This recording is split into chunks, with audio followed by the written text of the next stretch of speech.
চট্টগ্রাম শাহ আমানত বিমানবন্দরে 23 কেজি স্বর্ণ জব্দ হয়েছে। আটক হয়েছে দুজন। সকালে বিমান বাংলাদেশের একটি ফ্লাইট থেকে এসব স্বর্ণ জব্দ করেন শুল্ক গোয়েন্দারা।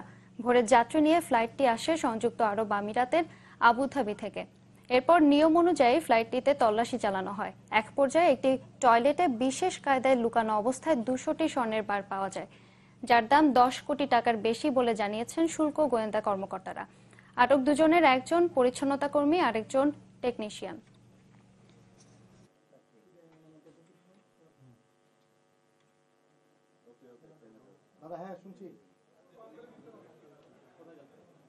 প্রাথমিকভাবে আমাদের কাছে মনে হয় যেটা সংশ্লিষ্ট যে কেরিয়ার তাদের কারোর সম্পৃক্ততা থাকতে পারে।